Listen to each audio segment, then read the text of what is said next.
Hey y'all, my name is Sarah White, and this is my presentation on why farmers need to implement social media practices.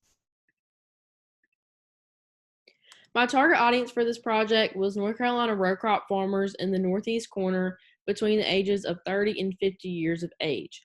According to NCDA, the majority of farmers in North Carolina are between the ages of 55 and 64. The majority of this demographic was made up of white males. My strong opinion for this project is that there is a great disconnect between how the public views agriculture and the reality of agriculture. A lot of people don't know where their food comes from or how it's grown or the people who produce it. And I think that advocating for agriculture is something that is crucial to our society's existence and it needs to be integrated into our daily conversations with others. I had three call to actions, and my first call to action was to challenge yourself to interpret farm tours into your daily operation to get involved in agritourism this year. Two, try to overcome challenges associated with technology to create new educational videos to share stories and show the true beauty of the farm.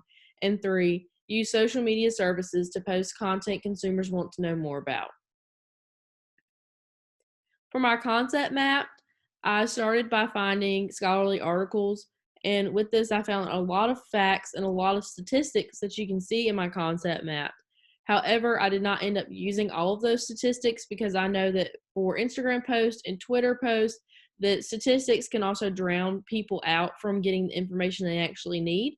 So I tried to condense some of this information, and by getting good pictures and things that would really grasp people's attention and try to sneak the information in so they would also be learning at the same time. So for my blue boxes, that was my blog post, and they were mainly focused on agritourism. My yellow boxes are focused towards my podcast, which was basically convincing farmers why they should use more social media. And then my purple boxes were just my Instagram and Twitter posts. And although I have information in these purple boxes, I did not end up using all of that information because I referenced blog posts and posted more about things during the time of the year. Since this class was in the fall, a lot of my social media posts were about harvest and about things coming up like the state fair. So I tried to focus more on current events to get my viewers engaged. These are some of the pictures that I had planned to use for my social media posts. Like I said earlier, I tried to find captivating photos to get the viewers' attention without making them have to read a lot of information. And then these are the pictures for my blog post, along with the infographic and a chart to help share some information as well. For my social media accounts, I used Instagram and Twitter, and my accounts were called The Farmer's Feed. I posted twice a week on Mondays and Wednesdays around lunchtime. And the biggest struggle I had with social media was trying to condense information into short blurbs. I think that for future projects similar to this, I might use Facebook instead. It would be a lot easier for me to share my infographics and long information on, just because a lot of time people who are on Facebook have more time to read than those on Twitter or Instagram. For my blog posts, like I said, they focused on agritourism. One of them was focused about if farmers should risk agritourism, and it focused on all the regulations that are involved with agritourism. And then my other blog post explained what a farm tour is.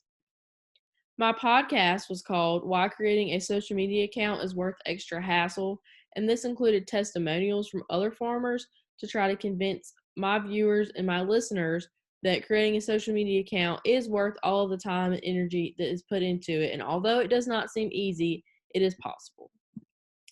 My website helped bring everything together. On my website, I had my podcast, infographics, blog posts, and references to my social media pages. On my website, I was really happy with the support page that I made to give people actionable things they could do to help advocate for agriculture and to support the farmer's feed. And I also had an about page to help explain why I feel so passionate about advocating for agriculture. And if I could pick any organization, I would either pick Farm Bureau or Young Farmers and Ranchers. I know that they have a great partnership with each other and they're focused more towards the younger generation, of farmers who probably know how to use technology. And I think it would be great if I could focus on those people to get them to help the older generation of farmers to implement some more technology. And I think that just sharing my infographics through extension agents and people involved in Farm Bureau and Young Farmers and Ranchers would be a great way to help share my communication strategy. Thank you.